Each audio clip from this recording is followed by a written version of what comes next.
Médico ortopedista, professor, cidadão honorário de Criciúma, vice-prefeito, prefeito, deputado. A história do meu convidado deste episódio seguramente daria um livro. Depois de já ter passado pela cadeira de vice-prefeito, na gestão de Eduardo Moreira, Anderley Antonelli assumiu a prefeitura de Criciúma em 2005, quando o então prefeito foi cassado. Ficou no cargo quase 4 anos, num momento político bem importante de Criciúma. Depois disso, não participou mais de nenhuma eleição. Este é o Ninguém Morre de Tédio, o podcast da Maga, um produto digital da Som Maior Comunicação, que está disponível no YouTube e no Spotify. Na produção e apresentação, eu, Maga Estopassoli. A direção é de Arthur Lessa.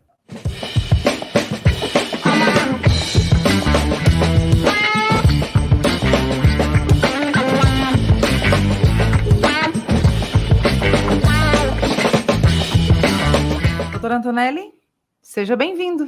Boa tarde, Maga, boa tarde aos ouvintes. É um prazer voltar aqui, né, que eu já vim algumas vezes. É um prazer te receber aqui para ouvir Muito algumas obrigado. histórias, porque o senhor tem muitas histórias e eu quero ouvir algumas delas. Eu quero começar pelo seguinte: como que a política entrou na sua vida? Olha, foi meio por acaso. Na verdade, a gente, desde a época de estudante, a gente fazia política, né? Era comum nas faculdades a gente participar de política. E quando eu voltei... Movimento estudantil? Movimento estudantil. Uhum. Quando eu voltei para Criciúma, na época, eu que estudei no Rio Grande do Sul, a gente era brizolista, né? E eu apostava muito no Brizola, porque qualquer um de nós sabe que a saída para qualquer país é educação. E o Brizola apostava muito na educação. Então, aquilo ali me chamava a atenção. Nessa época o senhor tinha quantos anos, mais ou menos? Quantos anos eu tinha? Isso. 28, por aí, 29 anos. Aí, é claro que acabei me filiando ao PDT. Uhum. Então, o Acabei primeiro filiando- partido que o senhor Primeiro foi partido. filiado foi o PDT. Inclusive, fui um dos coordenadores da campanha do Brizola aqui em Criciúma.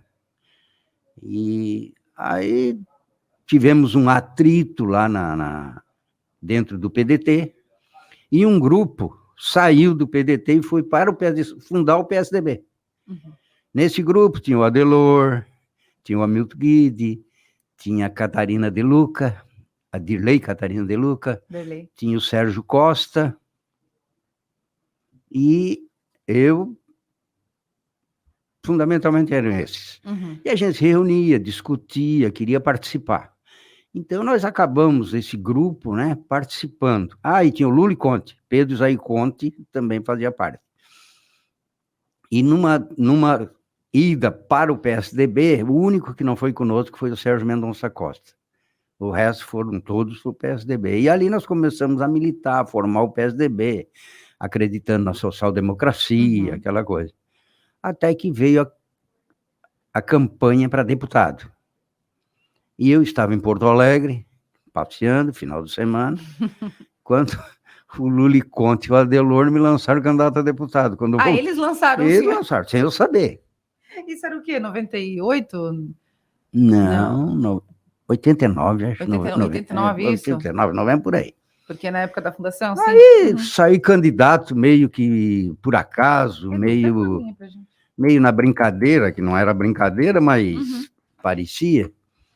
E acabei fazendo uma votação relativamente expressiva, principalmente em Criciúma. Até porque foi uma campanha assim que não se gastou nada.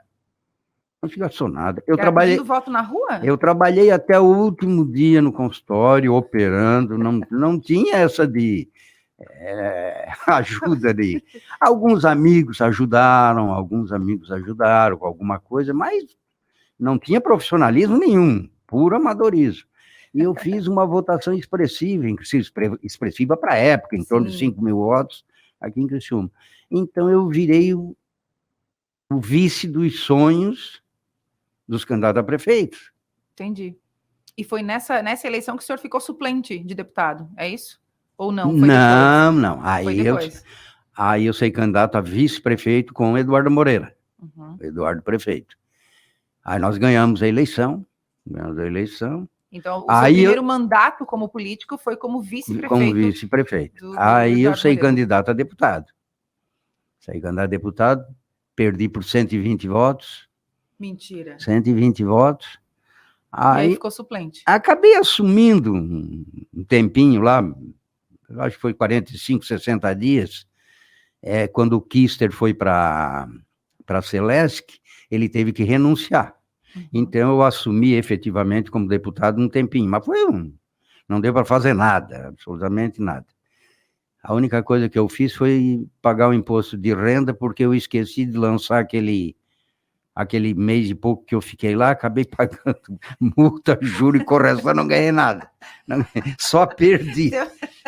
Então, essa foi a minha história de vice-prefeito, depois de deputado.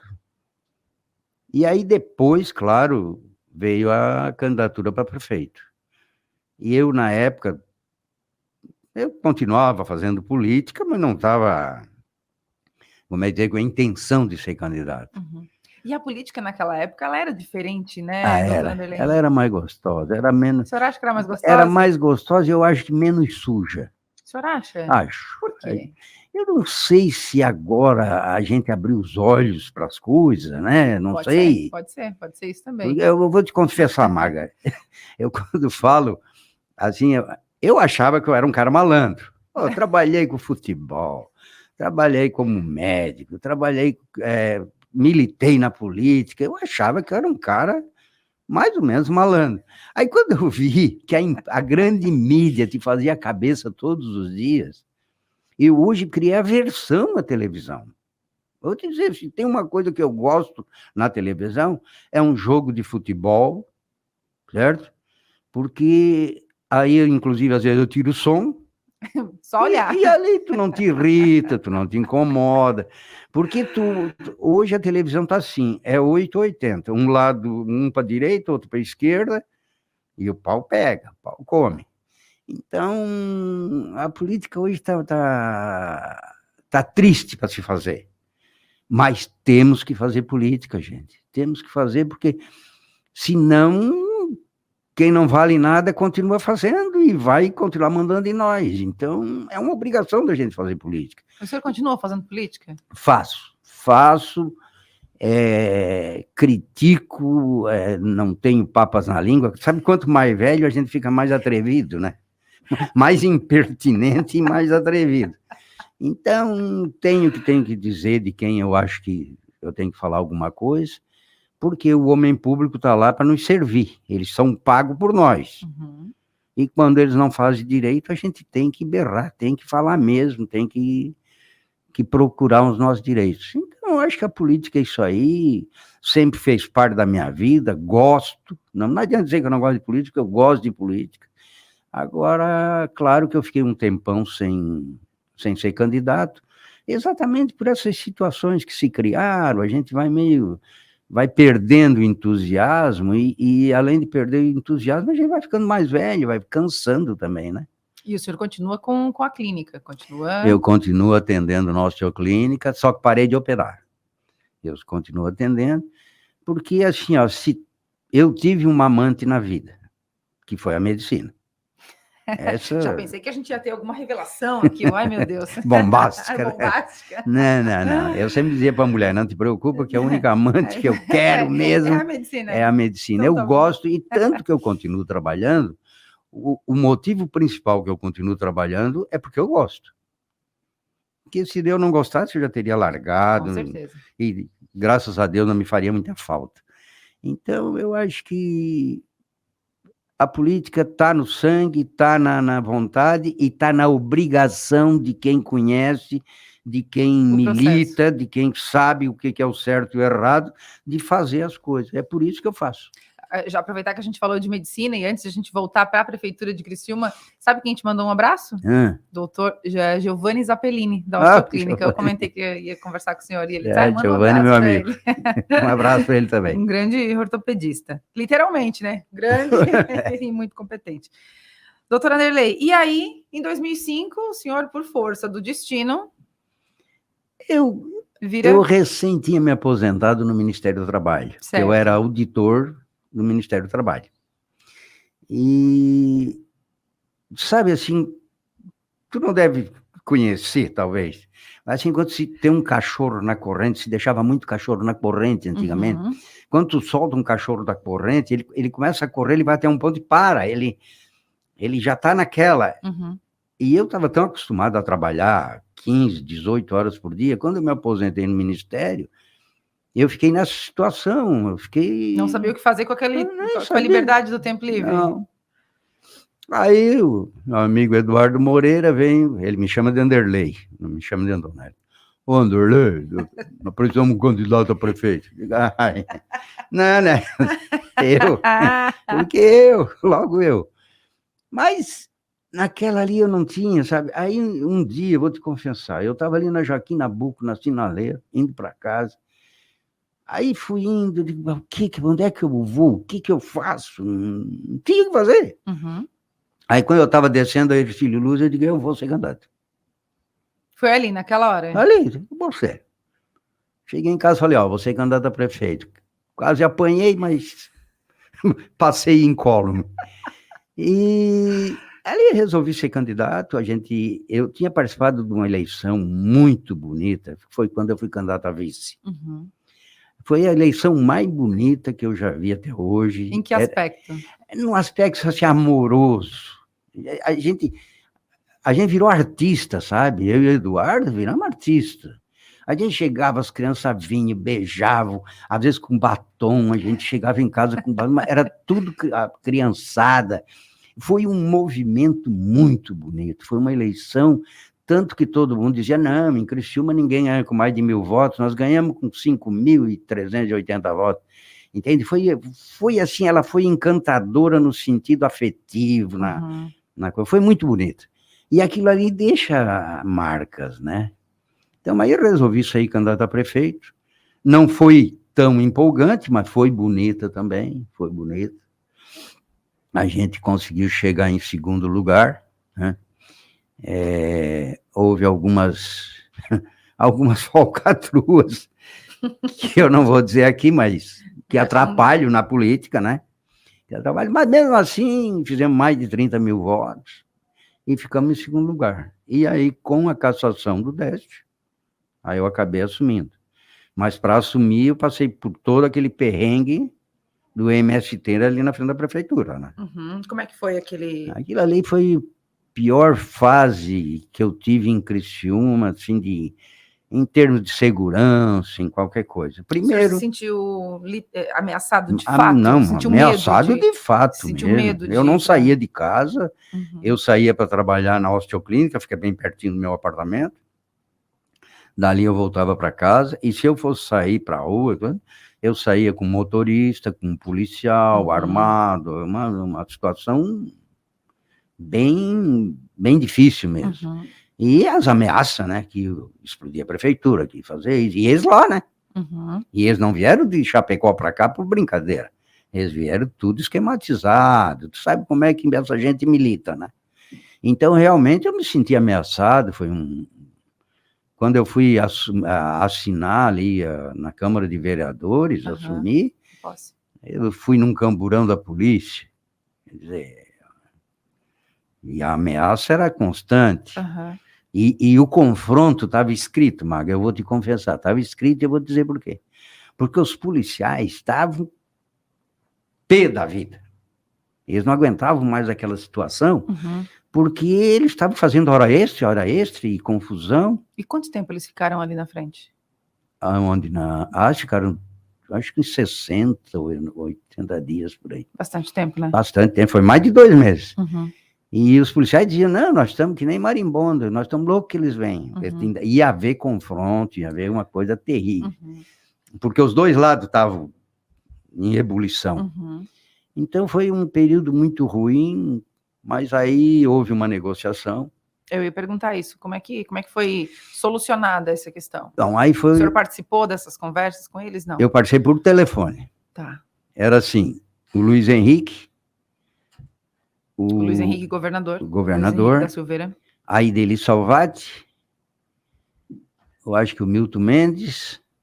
Ex-deputado. O Lírio Rosso. E o Eduardo. E eu não sei se tinha outro do PT. lá no Palácio da Agronômica, e o Eduardo com o telefone em viva voz, conversando comigo. Uhum. A situação tal e tal. Depois ele ia colocando, tu aceita isso, não aceita? Até que chegamos num acordo que era o seguinte, nós íamos deixar para o TSE, Tribunal Superior Eleitoral, decidir. Até lá, o MST levantava as barracas ali da frente da prefeitura, ia embora, e quando o TSE... e teria um prefeito interino, que aí apareceu o Sérgio Pacheco, que era um vereador recém-eleito, que ninguém sabia. Que era o presidente da Câmara? Não, o presidente Não da era, Câmara era o foi Paulo depois. Meller. Era o Paulo Meller. Paulo Meller, ele era vereador. Uhum. Aí surgiu o nome dele, assim, de consenso, um tercios, para ele assumir durante o período que o TSE levaria para julgar. Uhum. E quem perdesse no TSE ia para casa quietinho, o outro assumia.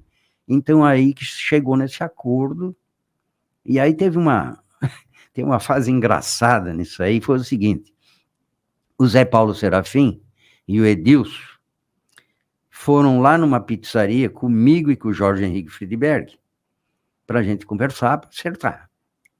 E aí... José Paulo Serafim, que é do PT, né? Para quem não, de repente, para quem não conhece, foi PT a vida inteira. E eu, inclusive, conhecia bem. Eu tinha operado o ombro dele, tinha tratado a filha dele de um atropelamento. Eu me dava bem com a família, não tinha problema nenhum. Tanto que foi eu e o Jorge Henrique, e os dois lá, numa boa. Mas é aí que vem a fase engraçada. Nós chegamos lá, acertamos tudo e tal. Aí eu falei, Zé Paulo, eu não aceito uma vaia. Se um cara vaiar, eu volto e assumo a prefeitura na marra. Uhum. Agora, não pode um vaiar. Porque, afinal de contas, o senhor não tinha nada a ver com a Sim, a situação no sentido ele direto, assim, não, né? Tonelli, não, e o Zé Paulo é um sujeito de palavra, e o Edilson também estava ali. Não, ninguém vai vaiar, pode ter certeza. Aí, quando nós estávamos indo para lá, aí o Gelson Fernandes era o meu vice, ele disse, Antonelli, e se um lá der um tiro? Eu digo, eu falei, cara, vai acertar em ti, tu é bem maior que eu, né? Aí, fomos lá, mas eu fui com medo. Não adianta que... Eu cheguei lá e digo, alguém vai vaiar, aí eu vou ter que voltar. E eu rezando... Cumpriu como que eu prometi. Não, eu rezando para que ninguém vaiasse, né? E ninguém vaiou. Ninguém vaiou, ninguém disse nada. Fomos lá, assinei a licença, ninguém falou uma palavra, tudo normal. Os caras te encarando, cara, né? Eu olhava para eles assim, dando uma de macho, mas morrendo de medo. Mas tem que manter o personagem, né? Tem que manter. Tem que manter. Essa fase aí, essa foi a parte engraçada da coisa. Aí saímos dali, eles levantaram as barracas, foram embora, aí o TSE julgou, e aí eu assumi a prefeitura em 28 de abril, foi o julgamento. Eu acho que foi dia 1º ou 2 de maio eu assumi a prefeitura. Porque foi muito rápido o processo de cassação do prefeito eleito, né, o Décio Góes. Foi muito no comecinho do mandato. Ali. Foi janeiro, fevereiro, março, abril. Foram 4 meses. Foi aí bem eu fiquei rápido, 3 anos e 8 meses na prefeitura. Deu quase um mandato inteiro, né? Praticamente um mandato inteiro.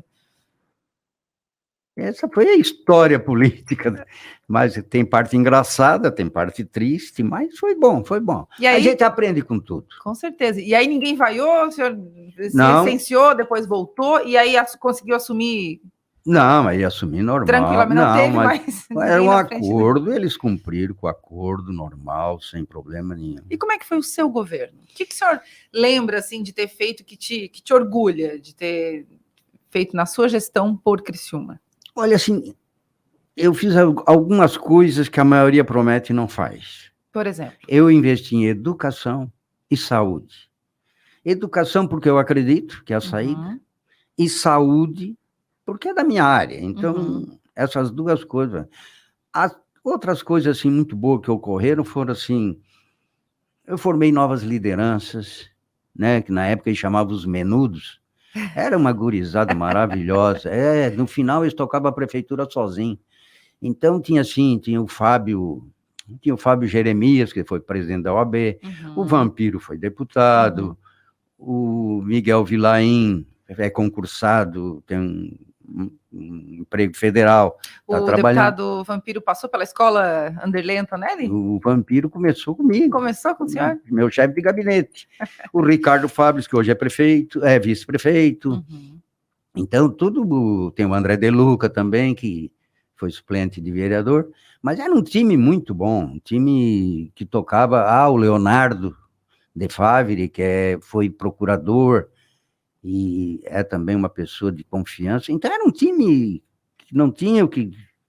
Sem contar, claro, os secretários. Eu estou falando da gurizada. Sim. Sendo um time de secretários que tocava a prefeitura sem nenhum problema. E por que o senhor não foi candidato à reeleição? Porque um grupo do PMDB dizia que eu não era PMDB. E realmente, eu me filiei no PMDB para ser candidato. Eles não estavam errados. Eles não estavam muito errados. Então, mas eu, de 45 membros que tinha o PMDB, no diretório, eu acho que 42 estavam lá dentro da prefeitura. Mas eu não tinha aquele DNA do PMDB. Eu não tinha aquele DNA. Mas isso era desculpa, na verdade. Porque esse grupo de jovens aqui, os menudos, eles estavam tomando conta, iam tomar conta da política de Criciúma. E eles sentiram isso aí. Então, foi uma briga por espaço, na verdade. Eles não tinham nada pessoal contra ninguém.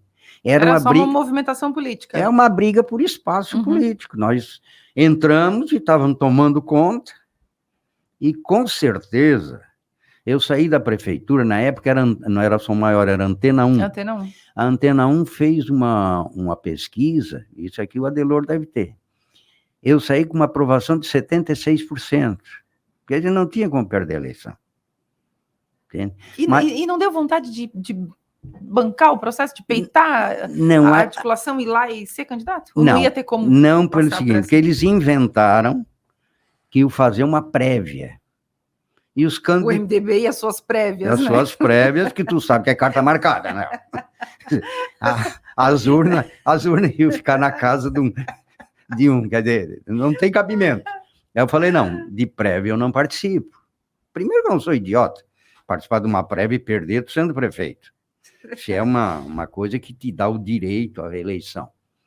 Então, esse grupo começou com a prévia, eu falei, não, prévia eu não vou, e eles bateram o pé, claro, que era a forma de me tirar. Me tiraram, colocaram, aí disputou o Ivo Carminati com o Acélio, aí o Acélio foi candidato. Quando ele foi candidato a deputado federal, que eu era prefeito, ele fez 26 mil votos em Criciúma. Para prefeito, ele fez 22, 23, por aí. Quer dizer, a população não é boba, ela sabe com quem está lidando. Então, mas para voltar ao que tu falou, a questão foi essa, foi uma briga por espaço. E aí eu cometi uma infantilidade. Se eu fosse malandro velho, o PMDB estava ferrado. Eu tinha mudado de partido e saía candidato por outro partido. Exatamente. E a população ia se revoltar e a grande maioria a base do PMDB viria conosco e nós ganhamos a eleição. Mas eu não, vou continuar no PMDB até terminar o mandato, depois eu saio. E foi o que aconteceu. Doutor Anderlei, a política te deu alegrias? Olha, deu alegrias, tem muita coisa boa, mas eu acho que o fundamental, o principal, ela te ensina muito. O que ela te ensinou? Ela te ensina a ter amigos, inimigos reais e amigos não reais, entende? Amigo de ocasião. Ela te ensina a fazer alguma coisa pela coletividade, isso aí te dá um prazer muito grande, te dá uma alegria, tu falou em alegria, quando tu faz uma coisa para a coletividade, né, dá uma alegria muito grande, porque tu sente, né, o carinho e a gratidão das pessoas. Agora, a política tem que ter paciência, porque senão tu não...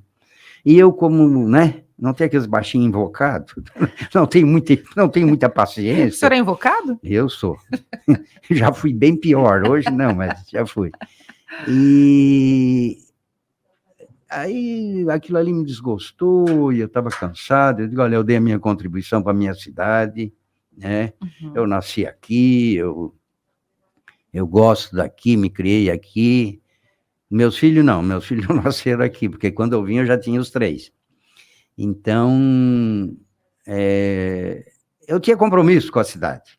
E eu saí assim com a sensação do dever cumprido. Eu ia te perguntar sobre isso. O político percebe quando é hora de sair de cena? Olha, agora deu, não tenho mais o que contribuir aqui, não serei mais candidato, farei política de outra forma. O político sente isso, o senhor acha, ou não? Normalmente sente. Sente? Percebe quando... Percebe quando a tua vez passou. Tu percebe, é que nem o jogador de futebol, né? Tem um time, ele passou daquilo ali... E o senhor acha que tem político que, mesmo sabendo que passou da hora, continua na vida pública? Ou não tem como? A urna manda pra casa? Às vezes por necessidade, né, Maga? Às vezes por necessidade, às vezes por burrice, mas geralmente por necessidade, né? Burrice não. Mas a gente sente. E outra coisa que tu sente, Maga, que eu posso te confessar, é assim, ó, quando tu começa no final da eleição a ganhar voto ou a perder voto. É uma coisa que tu sente na mão, é uma coisa estranha, eu não sei como explicar. Porque não tem como comprovar, é feeling. É feeling, tu sente, né? Tu sente quando a coisa vem, quando tá fluindo, ela vai se avolumando. E quando tu tá perdendo também. Também sente. Eu já tive essa... Então o político, quando ele vai pro dia da eleição, ele já sabe, mais ou menos. Já sabe mais ou menos como é já tem ali meio... já tenho... Às vezes a gente se ilude, né? Às vezes a gente se ilude. Deixa eu te contar. O Raimundo Colombo foi candidato ao Senado. Aí ele me ligou no dia anterior. Tá falando dessa eleição? Dessa eleição agora. Ele me ligou no dia anterior, eram umas 6, 7 horas da tarde, ele me ligou. Tonelli, como é que tá aí? Eu disse, não, tá bem, cara. Eu fiz uma pesquisa e que me deixou empolgado. Eu mandei uma mensagem para todos que eu tenho no WhatsApp, no meu WhatsApp. E porque eu tinha muito medo da onda Bolsonaro. E ele também. Aí eu digo, olha, vamos dizer, dos 70 mensagens que eu mandei, só dois, eu vou dizer o nome deles aqui, Pode dizer. O Poti e o Barack.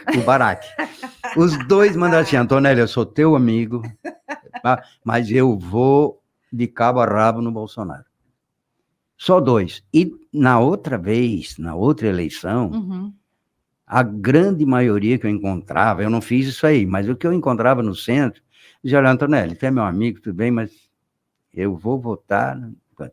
Então, era cabo a rabo pro Bolsonaro.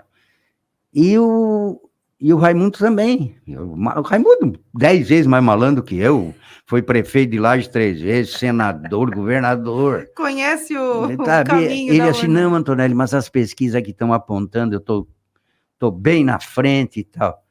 Aí quando chegou no dia, aí no outro dia, aí nós conversamos de novo. Aí depois da eleição, depois do resultado? Não, quando começou, ele me ligou. Quando começou a dizer, Antonelli, perdemos. Às vezes a gente se ilude, né? Às vezes a gente se ilude. Porque, assim, é muito comum, as pessoas acham assim, pô, fulano é malandro, ele sabe, que nada. Política todo mundo sabe e ninguém tem certeza. Porque se tudo fosse tão malandro, claro que tem uns que tem um pouco mais de feeling, que enxerga um pouquinho mais na frente, mas normalmente política te engana de manhã, de tarde, de noite. Te engana. Então, não vem dizer que, porque o fulano... Não, isso é tudo balela. Todo mundo entende de política, todo mundo sabe onde aperta o calo, todo mundo tem noção da coisa, só que uns acertam um pouco mais, outros menos pela vivência, mas ninguém tem certeza de nada. O senhor acha que foi destino ter sido prefeito de Criciúma, doutor Anderley? Não, eu não acredito muito em destino, não. Eu acredito que depende da vontade da pessoa. Tu faz o teu destino. Né? Se tu quer, é uma coisa que tu quer. Eu conheço tenho meia dúzia de amigos aí que queriam ser rico E são ricos. Claro, eu era Queriam, obstinados. Queriam. Então, claro, vamos dizer, nem todos conseguem, mas há uma coisa que tu queres mesmo. Que tu Querer de verdade. Querer de verdade, tu consegue. Então, esse é o destino que tu faz, né? Quando o senhor foi prefeito, o senhor se aconselhava com alguma figura política, por exemplo, com o governador Luiz Henrique? Luiz Henrique foi meu conselheiro. É? O Eduardo Moreira foi meu conselheiro. O Nereu Guide foi meu conselheiro. Entendeu? Até o Negão Nelo Satiro. Te lembra do Nelo? Já morreu, tadinho. O Nelo Satiro me aconselhava bastante com ele. Que tipo de conselho o governador Luiz Henrique dava para o senhor? Vocês eram amigos próximos? Não, era amigo, ele me ligava sempre. Eu tinha uma amizade muito grande com ele, e um respeito, e a recíproca era verdadeira. Então, a gente se dava muito bem. E era em todos os sentidos, né? No sentido administrativo. Antonelli, se tu não tem dinheiro, faz festa. Fazer festa também vai dinheiro, né? Mas era uma estratégia. Mas era só assim para dar um exemplo. Né? O senhor botou em prática algum conselho que ele deu? Olha, fizemos até o carnaval, mas foi um fracasso. Foi um desastre o carnaval que nós fizemos. Então, teve 2 conselhos que eu tive, assim, logo que eu assumi, que eu acho assim que foram fundamentais. O primeiro foi o Eduardo. O Eduardo chegou assim, Anderley. Como é que ele chama o senhor? Anderley, administra conforme a tua sensibilidade.